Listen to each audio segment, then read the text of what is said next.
What if the most powerful thing that you could do for your future wasn't a degree or a credential or a lucky break? What if it was finding just 5 people who believed in you, believed in who you really are, and were willing to put something on the line to prove it? Today, we're looking at a strategy that turned an impossible dream into a 50-year career. And what is it?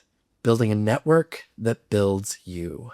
Hi there, I'm Chris with a K, and welcome back to This Week in Queer History, where we uncover the strategies and the tactics from queer history that still work today. Today's topic and the strategy that we find in it, everyone who's watching right now will be able to use. It's building an allyship network.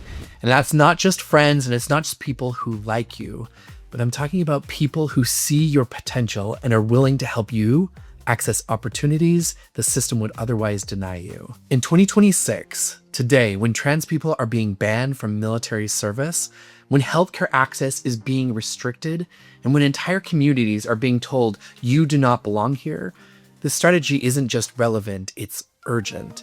And the person who perfected it did so over 200 years ago in a world far more dangerous than ours.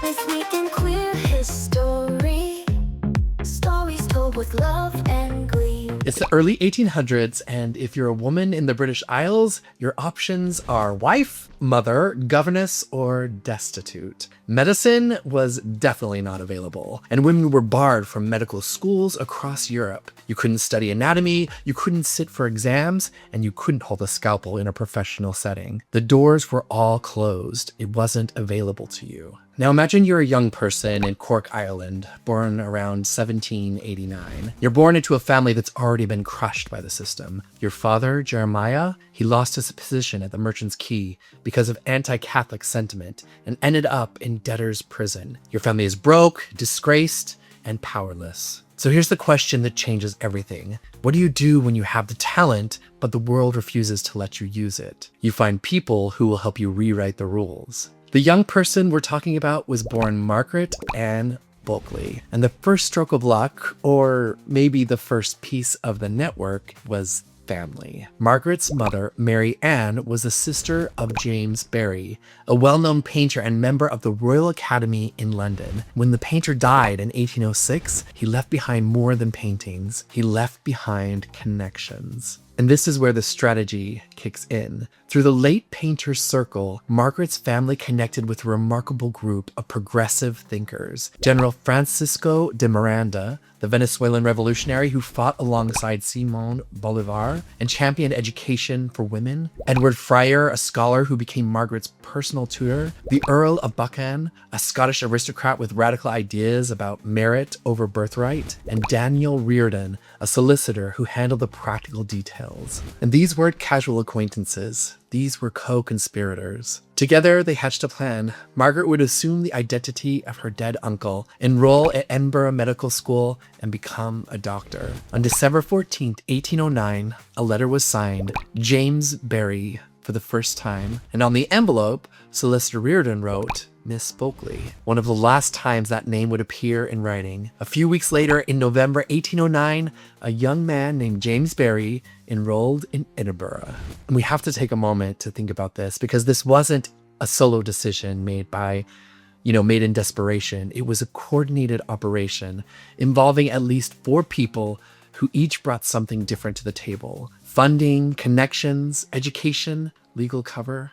And Barry, in his new life, thrived. He earned his medical degree in 1812 with a thesis on femoral hernia. He trained at Guy's Hospital and St. Thomas Hospital under the legendary surgeon Astley Cooper. On July 2nd, 1813, he passed the examination at the Royal College of Surgeons. And 4 days later, July 6th, he received his army commission. And then he got to work. Stationed in Cape Town in 1816, Barry became personal physician to Governor Lord Charles Somerset, and by 1822, he was Colonel Medical Inspector. He improved sanitation in hospitals, he reformed how prisoners and the mentally ill were treated, he fought for clean water. And around 1826, he performed a cesarean section on a patient named Wilhelmina Munich, where both mother and baby survived. This was one of the first successful C-sections in the history of African medicine. The grateful family named the baby James Barry Munich.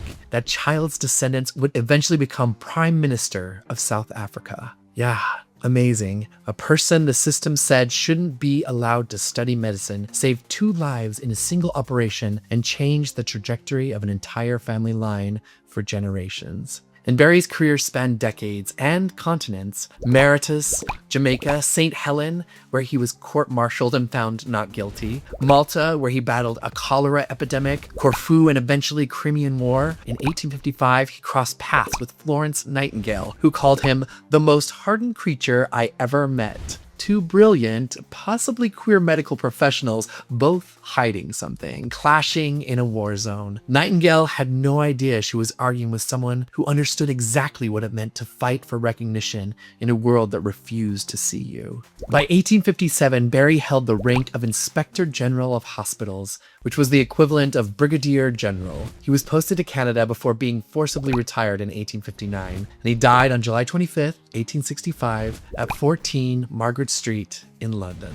A charwoman preparing the body for burial discovered that Barry had female anatomy and possibly evidence of a past pregnancy. She told the physician, Major McKinnon, and the British Army's response, they sealed the records for 100 years. James Barry had lived as a man for 56 years. He was buried at Kensal Green Cemetery, a vegetarian, a teetotaler, always accompanied by his companion, a servant named John, and his beloved poodle. So how did James Barry do this? How did this network strategy work so brilliantly for Dr. Barry? Well, let's break it down. First, each ally brought a different resource. General de Miranda brought ideological courage and international credibility. Fryer brought education and daily mentorship. The Earl of Buchan brought social legitimacy. Reardon brought legal infrastructure. No single person could have made this all work alone at this time. The network was effective because it was diverse in capability. Second, the network operated on shared values, not just personal loyalty. These weren't people doing a favor.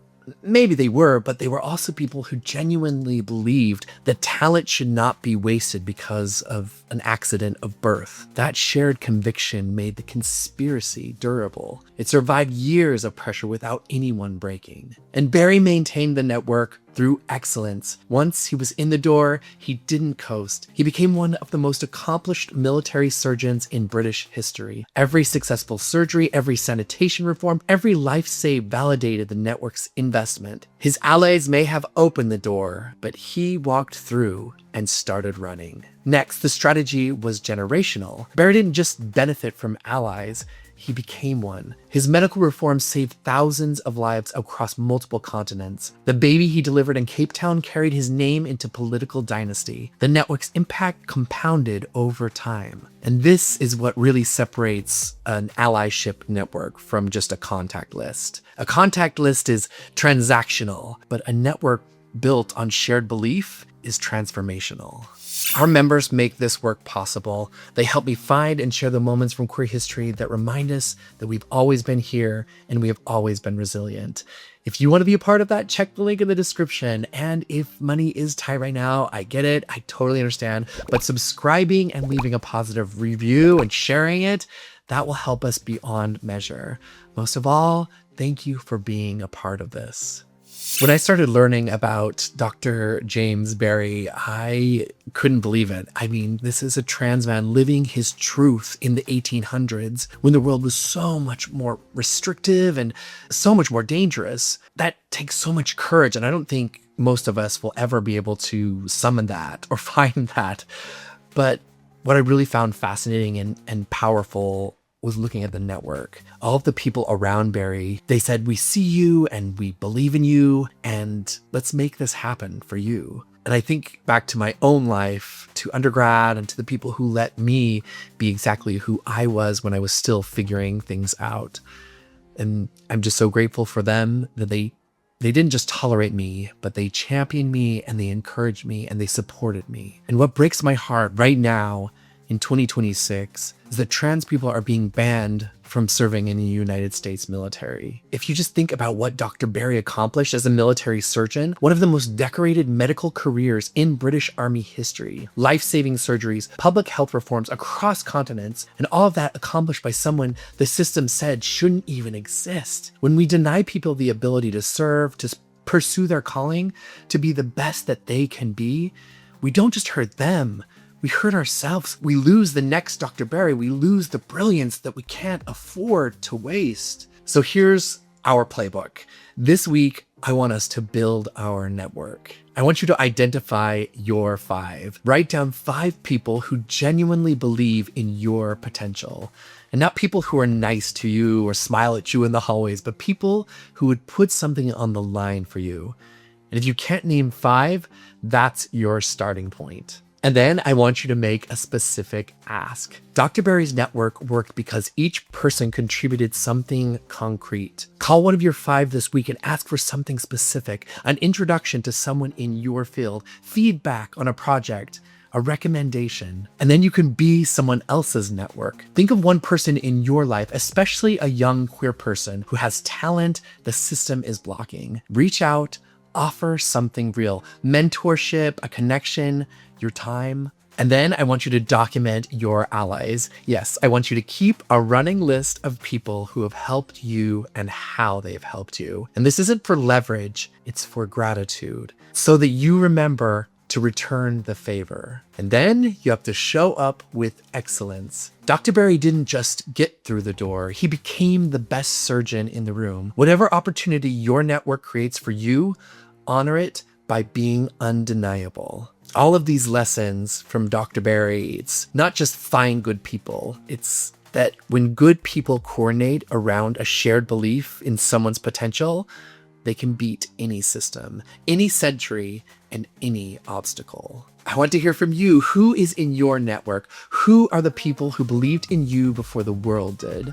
Drop their names in the comments. Tag them if they're on here. Let them know that they matter to you and that they changed your life. And if you haven't already, join our email list. We send out a weekly dose of queer history that you won't find in textbooks. The link is in the description. Until next time, stay strong, stay bold, and keep making history.